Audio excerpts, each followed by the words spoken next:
Hello friends, मैं प्रमोद सिंह आप सभी का स्वागत करता हूं अपने यूट्यूब चैनल EGS स्टडी में। हम लोग अभी डिस्कस कर रहे हैं, अभी हम लोग समझ रहे हैं जो सीरीज़ हम दे रहे हैं आपको। बीच बीच में कुछ टॉपिक आपको अलग अलग दे रहे हैं ताकि आपको ये भी पता चले कि यहाँ से क्या क्या आपको पढ़ाया जाएगा, क्योंकि बैचेज़ मैंने अनाउंस किए हैं और वो बैचेज़ का फ़ी के बारे में भी आपको मैं बता चुका हूँ।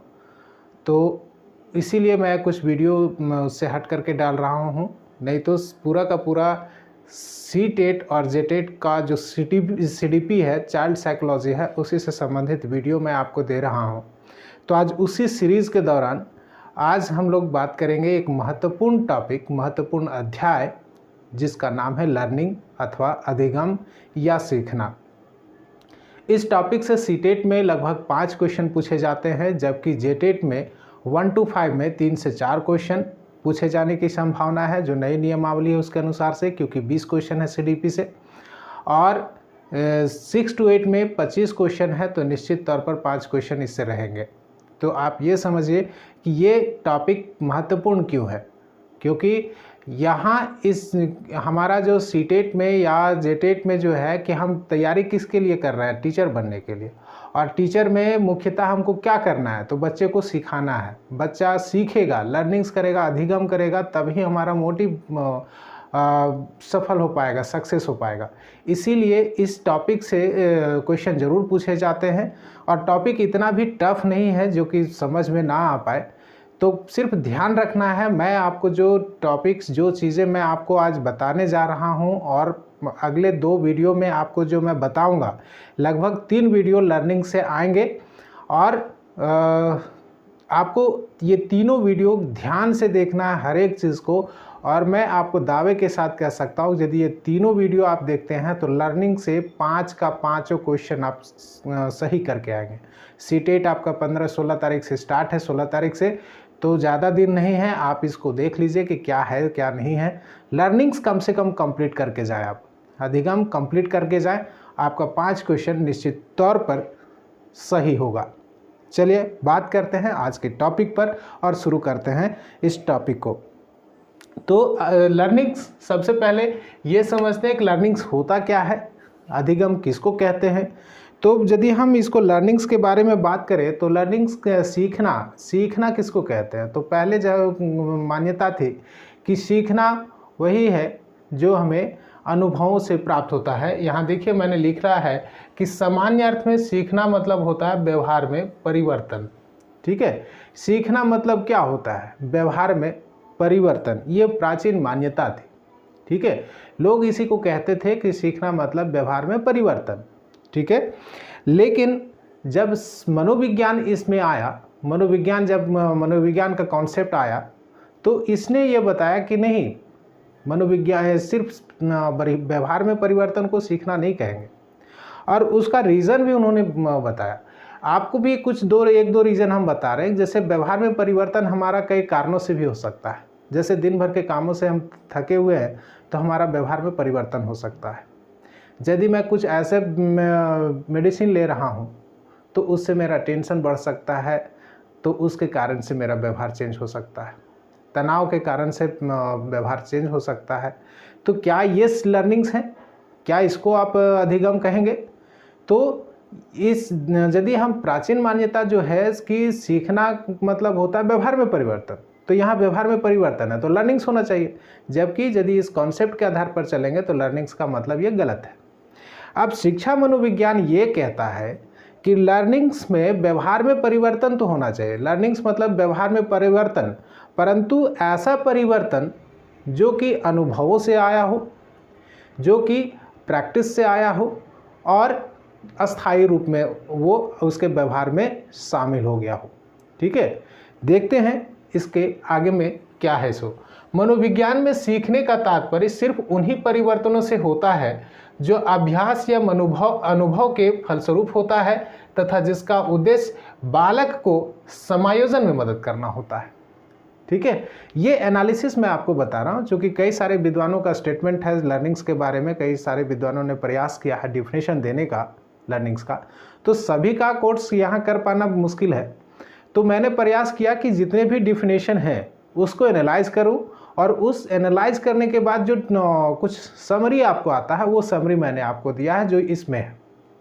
समरी में हम आपको बता रहे हैं कि इस मनोविज्ञान में सीखने का तात्पर्य सिर्फ उन्हीं परिवर्तनों से है या उन्हीं परिवर्तनों से होता है जो अभ्यास या अनुभव से प्राप्त होता है, जो अभ्यास या अनुभव से प्राप्त होता है, तथा जिसका उद्देश्य बालक को या व्यक्ति को समायोजन करने में मदद करता है। ठीक है, या अनुकूलन कह सकते हैं, अनुकूलन करने में मदद करता है, उसी को लर्निंग्स कहते हैं। ठीक है, अब इसको यदि हम समझे तो ये आपको 3 कंडीशन को बताएगा, जिसको हम 3 शर्तें बताता है कि लर्निंग्स किसको कहेंगे, और इसको लर्निंग्स का शेप भी कहा जा सकता है, लर्निंग्स का स्वरूप भी कहा जा सकता है। इसमें पहला चीज़ तो है, अब देखिए पहला क्या है, सीखना व्यवहार में परिवर्तन को कहा जाता है। सीखना जो है व्यवहार में परिवर्तन को कहा जाता है। दूसरा है सीखना अनुभवों से एवं अभ्यासों से होता है। देखिए व्यवहार में परिवर्तन अभ्यास या अनुभूति के फलस्वरूप होता है। सीखना जो है वो कैसे होता है, तो जब आप अभ्यास करते हैं किसी चीज़ का, बार बार अभ्यास कर रहे हो, बार बार उसका आपको जीवन में अनुभव हुआ, तो उन अनुभवों से आप सीखते हैं, और जो सीखते हैं अनुभवों से या प्रयासों से उसका आप अपने जीवन में उतारते हैं, और जीवन में उतारते हैं तो आगे आपको उस चीज़ को समायोजन करने में आपको वो मदद करता है, इसीलिए इसको लर्निंग्स कहेंगे। तो ये दूसरा कंडीशन हुआ। तीसरा कंडीशन ये कहता है कि जो व्यवहार में परिवर्तन होता है वो अस्थायी होता है। ठीक है, तीसरा देखिए व्यवहार में अपेक्षाकृत अस्थायी परिवर्तन होता है।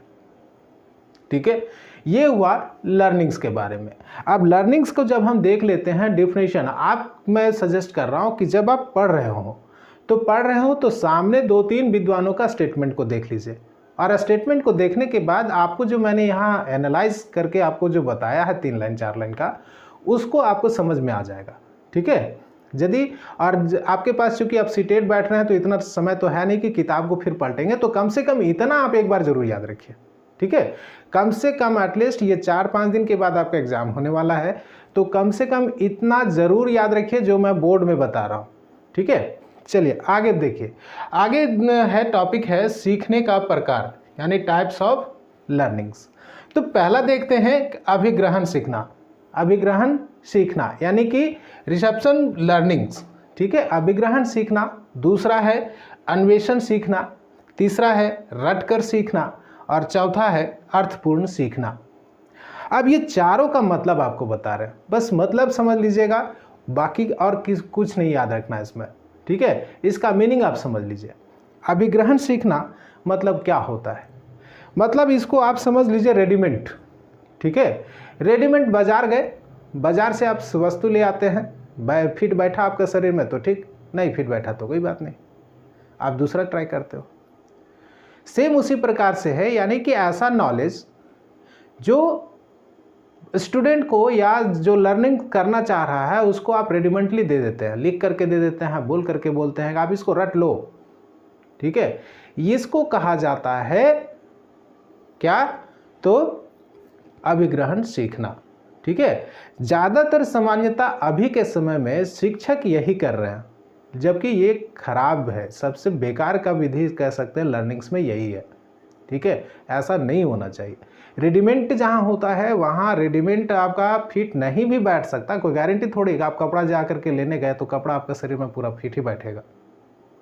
ठीक है, सेम यहाँ है। अब इसको ये भी कह सकते हैं कि अभिग्रहण सीखना मतलब होता है कि एक टॉपिक आपको दिया गया, अब उसका मीनिंग समझे या ना समझे उसको रट रट करके एकदम तोता बन जाइए।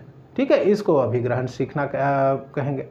दूसरा है अन्वेषण सीखना। अन्वेषण मतलब होता है खोजी प्रवृत्ति का, यानी कि बच्चे को यदि सिखा रहे तो बच्चा खुद उसमें एक्टिव हो जाता है और अन्वेषण करता है, उसके बारे में खोज करता है, उसके बारे में रिसर्च करता है, तब उसके बाद जो वो सीखता है उसको कहा जाता है अन्वेषण सीखना।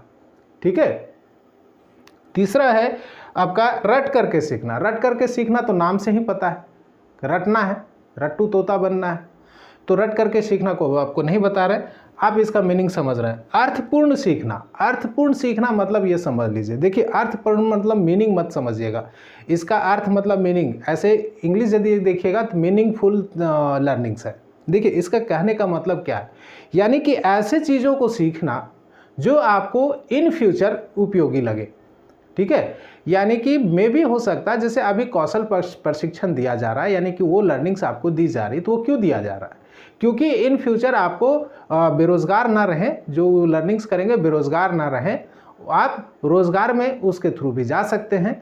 तो इन फ्यूचर वो अर्थ यानी कि रुपये पैसा यानी धन दौलत के रूप में आप अर्निंग्स कर सकते हैं, ये आप मीनिंग निकाल सकते हैं, ठीक है। लेकिन यदि किताबी भाषा में हम इसका मीनिंग बताएं तो अर्थपूर्ण सीखना मतलब होता है कि ऐसे लर्निंग्स जो भविष्य की आवश्यकताओं को ध्यान में रखते हुए सीखा जाता है, उसको अर्थपूर्ण लर्निंग कहा जाता है, ठीक है। अब आगे देखते हैं इसके बारे में। तो आगे जो है वो एक महत्वपूर्ण विद्वान थे जिन्होंने लर्निंग्स के बारे में बताया था, लर्निंग्स के टाइप्स के बारे में बताया था। इन विद्वान का नाम है गेगनी, ठीक है, नाम है गेगनी, और इन्होंने एक पुस्तक लिखी थी जिसका नाम है द कंडीशन ऑफ लर्निंग, ठीक है, द कंडीशन ऑफ लर्निंग। और इस बुक में उन्होंने 8 प्रकार के मूल लर्निंग्स टाइप्स को बताया था, ठीक है, 8 प्रकार के मूल सीखना या अधिगम के प्रकार बताए थे, जिसको कि सीरियल वाइज आप याद रखिएगा। किताब एग्जाम में क्वेश्चन पूछा जा सकता है कि फर्स्ट स्टेप में क्या था, लास्ट स्टेप में क्या था, कम से कम फर्स्ट जरूर याद रखिएगा, लास्ट जरूर याद रखिएगा। फर्स्ट में क्या है उसको समझ लिए। पहला है संकेत के रूप में सीखना या सांकेतिक सीखना, ठीक है, यानी कि संकेतों को आधार पर कोई एक चीज़ संकेत दिया जाता है और उस संकेत के आधार पर आप सीखते हैं। जैसे बेल बजी आपको दिया गया, जैसे बच्चे के सामने आप कोई चीज़ बजाते हैं और बजाने के बाद वो उसको कुछ एक्टिविटी करता है और हर एक बार बार बार बजाते हैं, तो उसके बाद उसमें एक अलग स्टिमुलेट होता है, अलग तरीके से उत्तेजना आती है, तो उसको कहा जाता है ये, यानी कि सांकेतिक सीखना। सांकेतिक सीखना मतलब एक और जैसे देखते होंगे कि कई बार आप खाना बनता है तो स्पेशली उसका सेंट से हम लोग पता कर लेते हैं। तो ये सीखना कैसे होता है, उस खाने को हम एक बार खाते हैं और उसके बाद उसका सेंट हमारे दिमाग में बैठ जाता है, और जब वही सेंट हमको बाद में आता है तो ध्यान तुरंत चला जाता है कि ये चीज़ है। तो वो हम सीखे कैसे हैं, संकेत से सीखें, ठीक है। दूसरा इसमें है सांकेतिक सीखना के बाद उद्दीपन अनुक्रिया करना। उद्दीपन अनुक्रिया करना मतलब है कि पहले उद्दीपन होता है, यानी कि पहले आप स्टिमुलेट होते हैं, उद्दीपन का अंग्रेजी होता है स्टिमुलेट। तो पहले आप स्टिमुलेट होते हैं, यानी कि पहले आप में इच्छा जगती है, तीव्र इच्छा जगती है, और उसके बाद उस चीज़ को आप सीखने का कोशिश करते हैं। तो इससे क्या होता है, इसको कहा जाता है उद्दीपन अनुक्रिया सीखना, ठीक है। मतलब जैसे एक एग्जाम्पल यदि देखें कि एक बच्चा है जो कि अपने क्लास में दूसरे बच्चे को देखता है कि वो जब खड़ा होता है और उससे टीचर्स पूछते हैं तो उसके जो लैंग्वेज उत्तर होते हैं, आंसर्स जो वो लड़का बताता है उसे टीचर्स बहुत खुश होते हैं।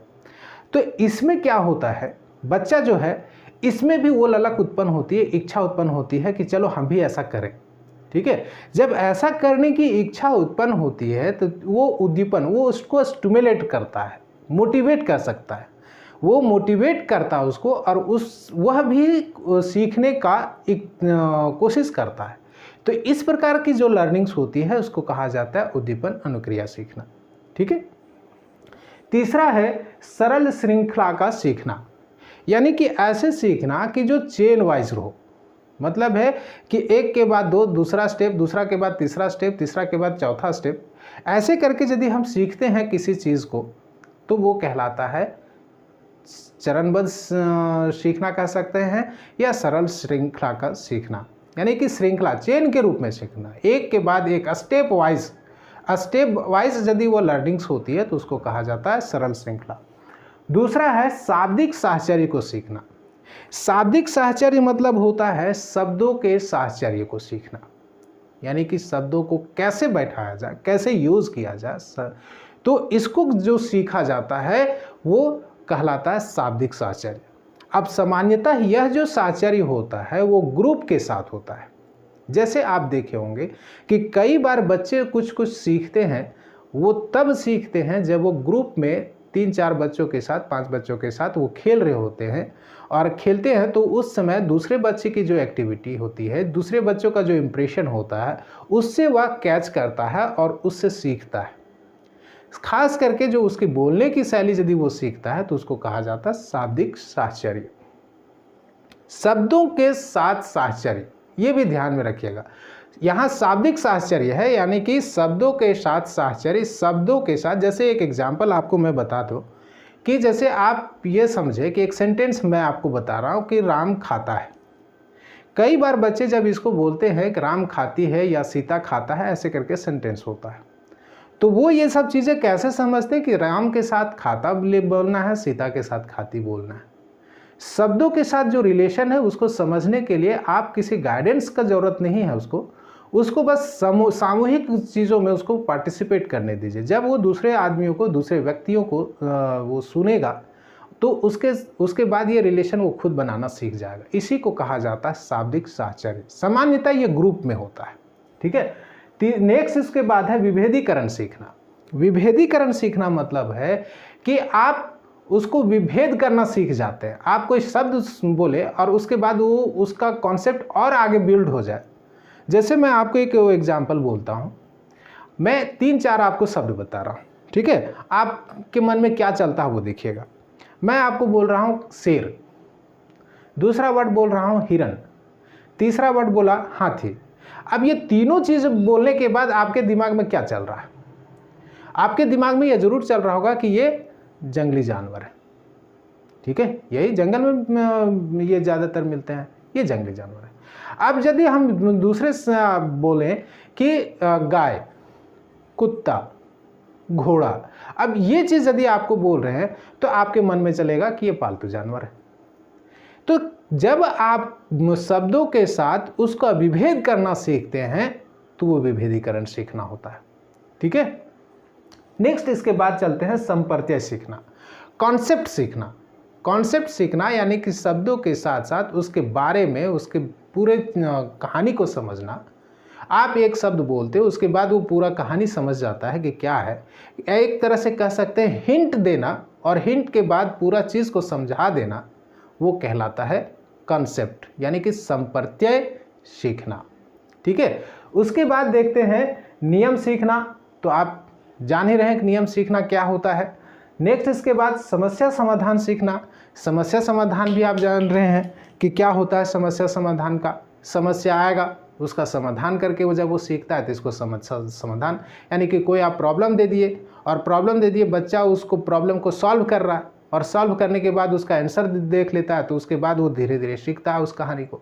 अब यहाँ इसके एग्जाम्पल को ले सकते हैं जो कि विद्वान ने एक बताया था कि एक बिल्ली को रख दिया गया पिंजरे के अंदर और खाना बाहर में रख दिया, सिटकी ने चढ़ा दिया गया।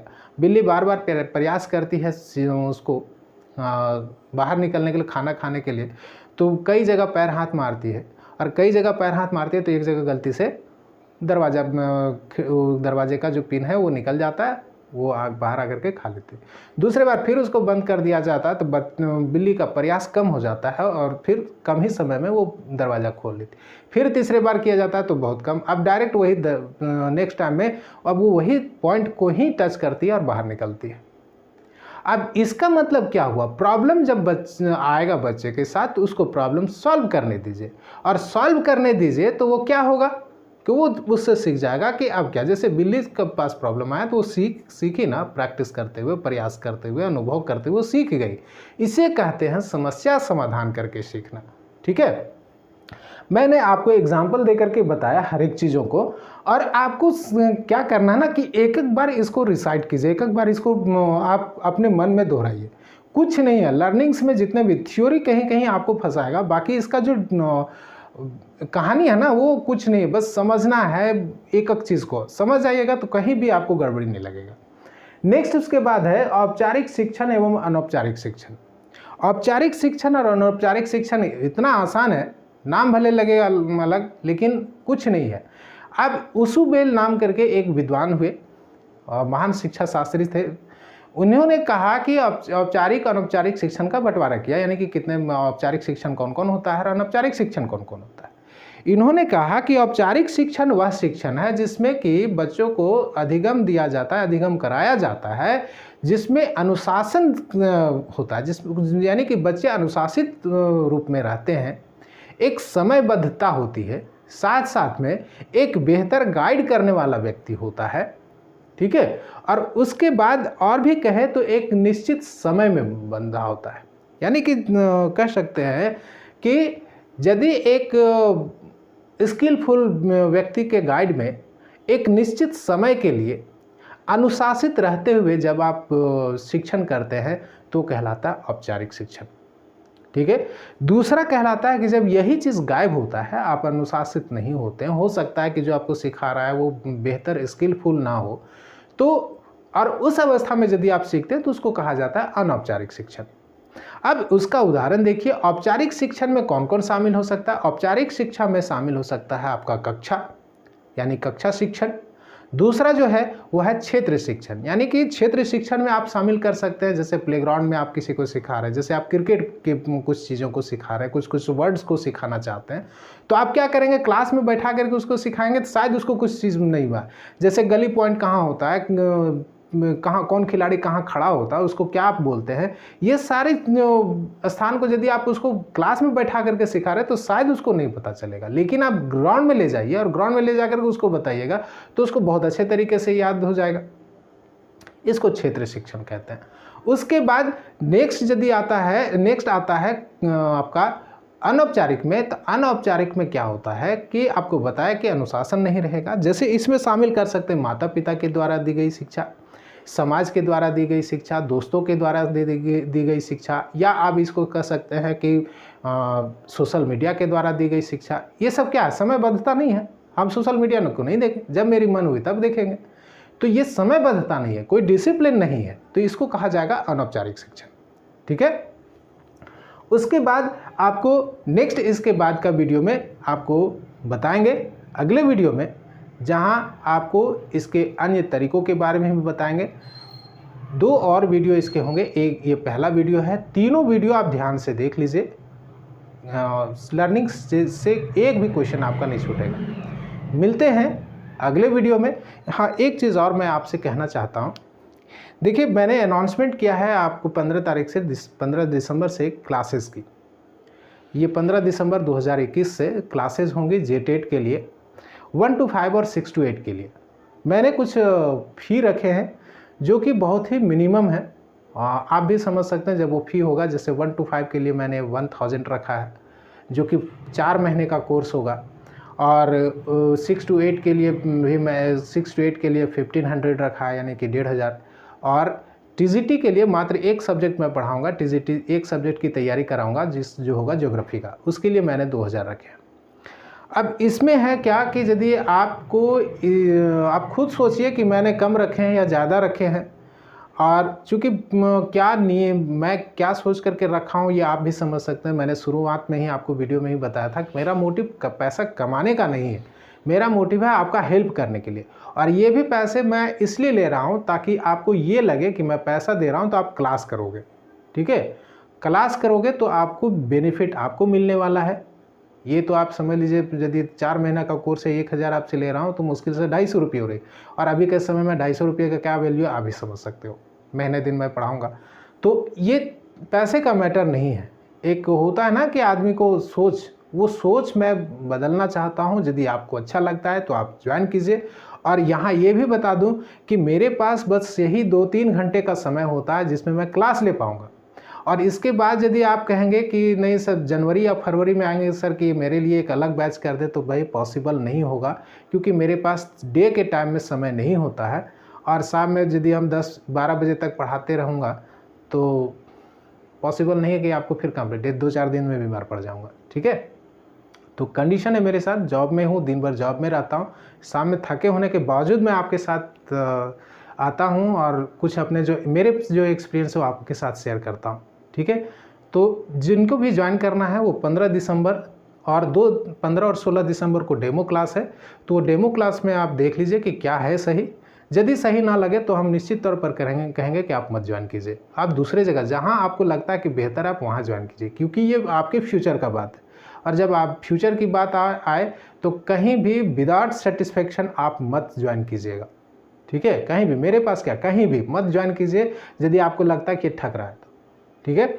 मिलते हैं अगले वीडियो में। आप सभी का धन्यवाद। Thank you for watching.